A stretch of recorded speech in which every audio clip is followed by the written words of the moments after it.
to know plants. It is a very interesting chapter. Now let us start.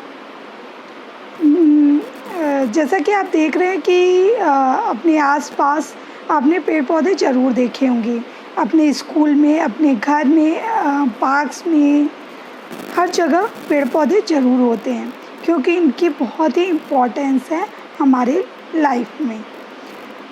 तो यहाँ पे हम क्या आपको पीछे के चैप्टर में मैं बता चुकी हूँ पार्ट्स ऑफ प्लांट्स, राइट,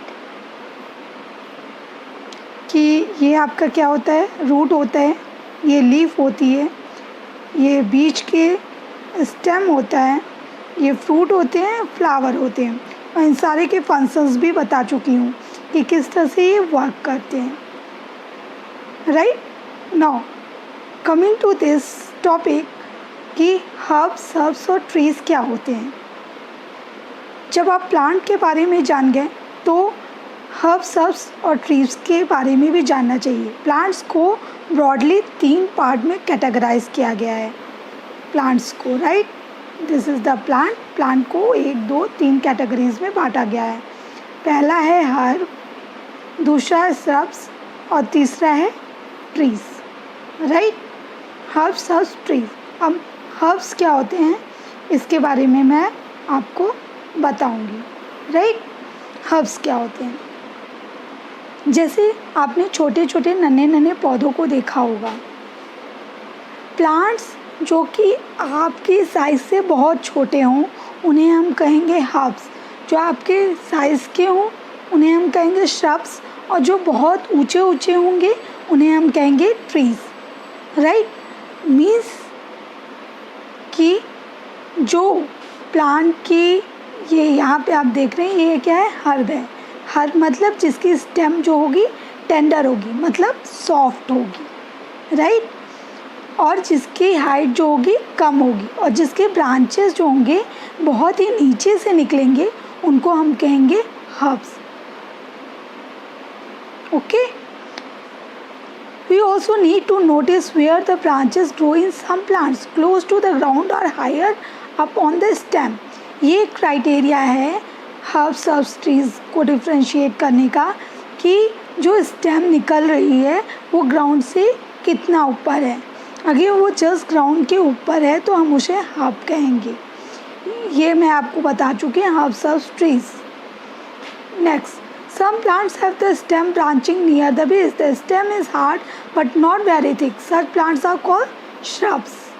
ऐसे प्लांट को हम क्या कहते हैं, shrubs कहते हैं। जैसे कि अभी मैंने बताया ये क्या है, तुलसी का प्लांट है। तुलसी का प्लांट तो सभी के घर ही में होगा, सब पूजा करते होंगे। तुलसी के पौधों को आपने देखा होगा कितना कम शॉर्ट हाइटेड का होता है, और उसकी लीव्स से इसमें बहुत अच्छी खुशबू आती है, और स्टेम जो होते हैं बहुत सॉफ्ट होते हैं। अगर हम उसके स्टेम को नीचे झुकाएंगे तो आसानी से झुक जाते हैं, राइट। यहाँ पे देखिए आपको 4 कॉलम्स बनाए गए हैं। चौथे कॉलम में कैटेगरी ऑफ प्लांट्स है हर्ब्स, ट्रीज़ एंड श्रब्स। इनको इसके कैरेक्टर्स के अकॉर्डिंग हमने क्लासीफाइड किया है। जैसे टोमेटो का प्लांट है, टोमेटो का प्लांट देखे हैं आप, नहीं देखे हैं तो टोमेटो का प्लांट छोटा ही होता है, ठीक है। उसकी स्टेम जो होती है, this is the part of stem, soft होती है और ग्रीन होती है, टेंडर होती है, सॉफ्ट होती है। जबकि लेमन का जो प्लांट होता है वो बहुत छोटा नहीं होता है, वो अप टू 5 फीट तक का होता है।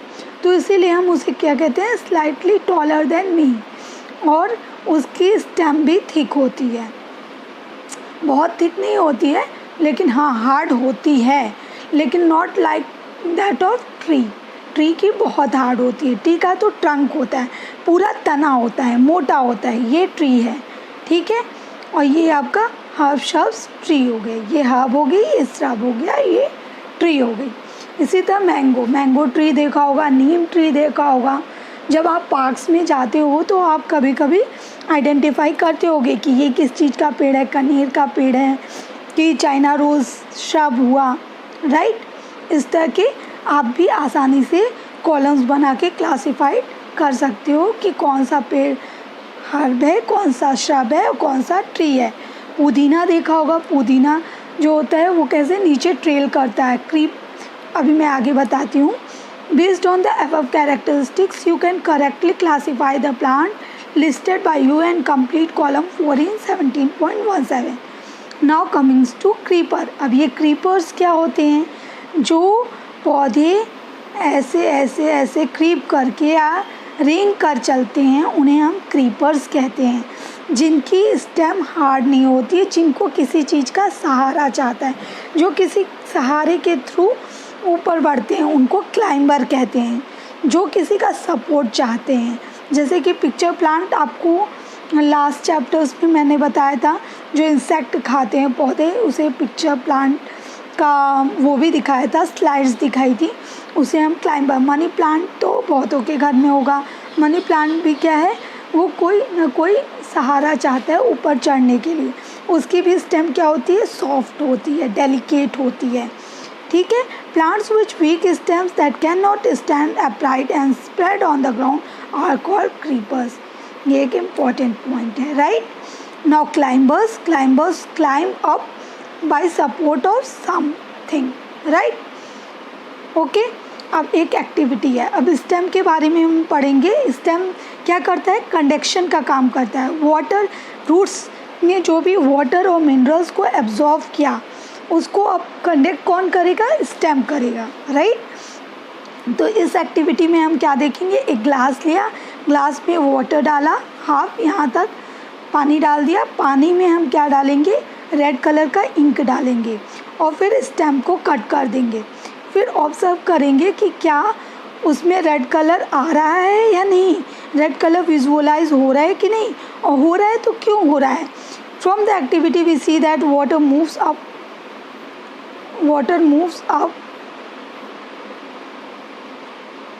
the stem. In other words, stem conduct the water just like the red ink.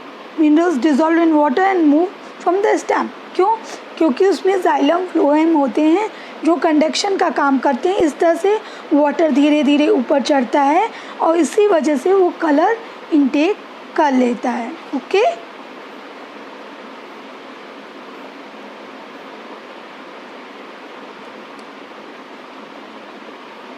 मैंने आपको क्रीपर्स बता दिए, क्लाइंबर्स बता दिए, अब स्टेम की कैरेक्टरिस्टिक्स बताएं। तो water and minerals go to the leaves and other part plant attach to the stem, okay. This is the activity. इससे आप जान सकते हो कि वाटर का कंडक्शन हो रहा है कि नहीं हो रहा है, और हो रहा है तो क्यों हो रहा है। Next coming to the leaf. अब लीफ भी आपने देखी होगी। लीफ के क्या क्या पार्ट्स होते हैं, ये जो जिससे ये स्टेम है आपका, स्टेम से लीफ जुड़ी होती है, इसे हम कहते हैं petiole, okay.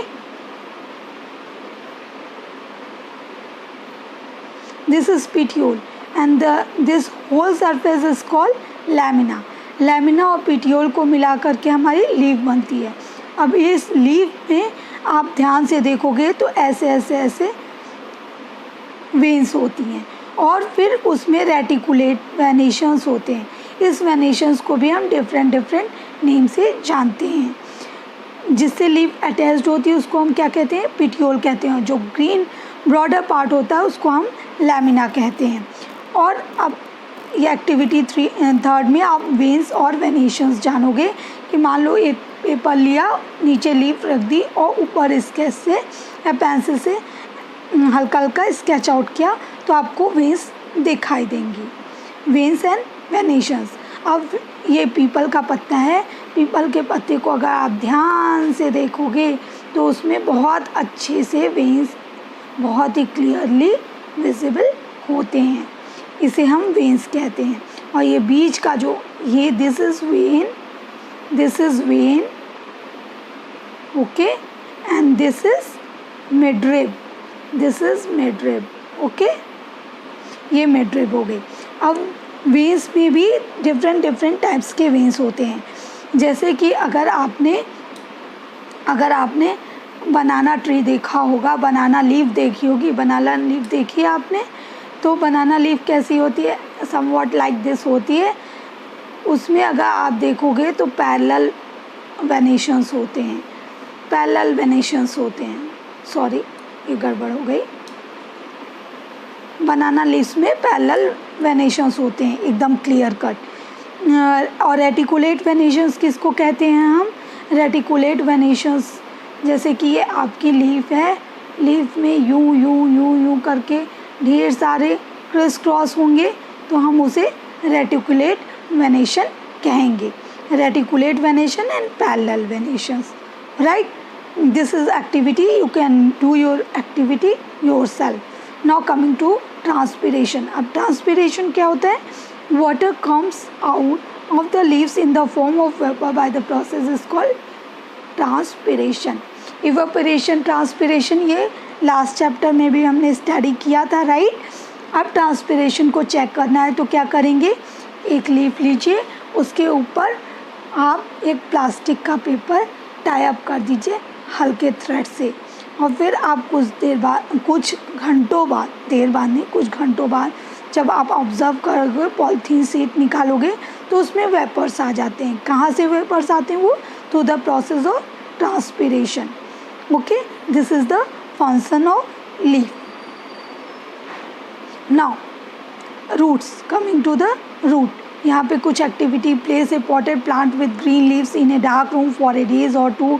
Now cover a portion of leaf of the plant completely with black paper and leave the plant in the sun for a day. Remove the leaf covered with black paper and repeat the process of starch formation। यहाँ पे दिखाया गया है जो starch photosynthesis, ये एक बहुत important process है। लीव्स जो होती हैं हमारी फूड प्रिपेयर करती हैं in the presence of water, sunlight, जिसे हम कहते हैं फोटोसिंथेसिस की प्रोसेस, राइट। ये पहले भी पढ़ाया था मैंने। Oxygen given out in this process, the food prepared by the leaves ultimately get stored in different parts of the plant in the form of starch. और स्टार्च का टेस्ट भी, आयोडीन टेस्ट, पहले बता चुकी हूँ कि किस तरह से आयोडीन टेस्ट हम करते हैं, राइट। Now root. अब प्लांट्स को अगर आप उखाड़ोगे तो उसमें 2-3 तरह के रूट्स होते हैं, tap root and fibrous root. ये टैप रूट होता है और फाइब्रस रूट्स होता है, जिससे कि वो प्रॉपरली सॉइल को होल्ड किए होते हैं। In activity, we could not easily pull out the plants from the soil, right? We dug them out. The roots help in holding the water firmly in the soil. They are said to anchor the plants to the soil. This is the activity. This activity you can perform at your home easily. यहाँ पे क्या है? Germination का process में हम root germination देखते हैं ग्राम seeds में। इसको आप कैसे कर सकते हो? एक बीकर ले लो या ग्लास ले लो, ग्लास में चने को आप भिगो दो, एक दिन बाद उस चने में से पानी को आप ड्रेन आउट कर दो, फिर उसको एक कॉटन के क्लॉथ में रैप कर दो, हल्का ढीला रैप करके एक दिन के लिए छोड़ दो। अब देखोगे सब में रूट का प्रॉपर जर्मिनेशन हो जाएगा। Okay, this is your activity which you do yourself at your home. Now in activity 9, what in activity 9? Go to an open ground where many weeds are growing, dig out few weeds, wash the soil on off roots and observe them. Do you find that all the weeds that you have dug out have either kind of root shown in 7 point? यहाँ पे आप देख रहे हो tap root, जैसा मैंने पहले बताया ये टैप रूट है और ये आपका फाइब्रस रूट्स हैं, ठीक है। जो डायरेक्ट मेन रूट से अटैच्ड है उसको हम टैप रूट कहते हैं, जिसमें ढेर सारे ब्रांचेस निकल जाएंगे उनको हम फाइब्रस रूट कहते हैं। टैप रूट और lateral root, smaller roots are known as lateral roots. This is all about your roots. Now coming to the section of flower. Flower कैसा होता है? आपने डिफरेंट काइंड्स ऑफ के फ्लावर देखे होंगे, red flower, blue flower, small flowers, medium flowers, large size flowers, right? You are shown 3 branches of a rose. यहाँ 3 types के rose plant है, A, B, C. With the help the best you recognize the plant. एक में तो leaves ही नहीं है, एक में बहुत अच्छी leaves हैं, एक में कम leaves हैं, right? A leafless branch, a branch with leaves, a branch with leaves and flowers. इसमें फ्लावर भी है, लीफ भी है, इसमें लीफ नहीं है, इसमें लीफ है, right. Which colour did you use for the flowering? ये फ्लावरिंग प्लांट है। All flowers colourful. Have you ever seen flowers on the plants of grass, wheat, maize, mango or guava? If you see any flowers in these, this is the activity। अब flowers में क्या क्या होते हैं? Sepals होता है और petals होता है। जैसे कि आपको मैं बताती हूँ कि लेट अस सपोज आप फ्लावर ले रहे हो, ठीक है। फ्लावर में ये आपका सेपल्स होता है, राइट, और इसको हम कहते हैं सेपल्स। और फिर इससे जुड़े हुए जो होते हैं ये हो जाता है आपका पेटल, और पूरे को हम कहते हैं एज ए फ्लावर, राइट। ये हो गया आपका flower, okay. Sepals, petals, flowers, okay. Bud of a flower, this is the picture of a bud of a flower.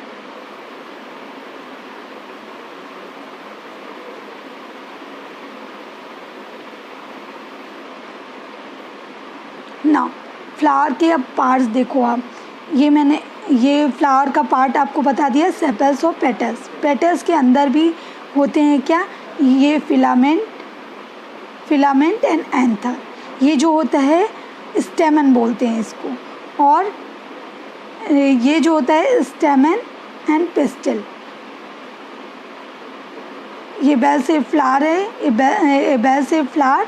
This is anther. Anther में क्या होता है आपका? फिलामेंट होता है, ये एंथर होता है, इसको कहते हैं स्टेमन, ओके। और ये आपका रिप्रोडक्टिव पार्ट होता है, इसे हम रिप्रोडक्टिव पार्ट, जिसके थ्रू फ्लावर एक दूसरे फ्लावर को जन्म देता है, उसे हम कहते हैं रिप्रोडक्टिव पार्ट। इसको हम क्या कहते हैं? पिस्टल कहते हैं। क्या कहते हैं? Pistol, okay. This is pistol, इसको पिस्टल कहते हैं। पिस्टल में क्या होगा? आपका ओवरी होगी, स्टाइल होगा, स्टिग्मा होगा। मेल पार्ट जो था हमारा क्या था? एंथर था और फिलामेंट था। और फीमेल पार्ट क्या हो गया? इसको हम कहते हैं मेल पार्ट। और ये क्या होता है? Female part. फीमेल पार्ट में ये ओवरी होती है, ये स्टिग्मा होता है, स्टाइल होती है।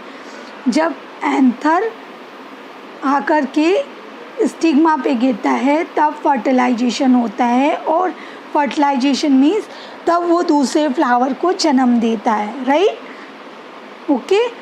This is the structure of flower. Ovary का यहाँ बाइसेक्शन करेंगे तो उसमें छोटे छोटे छोटे छोटे, जिसे हम अंडा या ओव्यूल कहते हैं, वो दिखेगा। This is about whole chapter. और फ्लावर रिप्रोडक्टिव ऑर्गन है, ये आपको पता होगा। The innermost part of the flower is called pistil। if you cannot see it completely, remove the remaining part। एक फ्लावर लो और आप उसके पार्ट्स को बाइसेक्ट करते जाओ, अलग अलग हटाते जाओ। पहले आप स्टेमन्स हटाना, फिर पिस्टल हटाना, फिर एंथर्स। इसका बेस्ट एग्जाम्पल है चाइना रोज़। आप चाइना रोज़, गुड़हल का फूल ले लो और उसको अच्छे से देखो तो आपको सारे रिप्रोडक्टिव पार्ट, ये ओव्यूल्स हैं, ओवरी है, उसको ब्लेड से काट के भी देख सकते हो आप, या सीज़र आता है उससे भी काट के बाइसेक्ट करके देख सकते हो। This is whole about this chapter. Hope you understand this chapter. Thank you.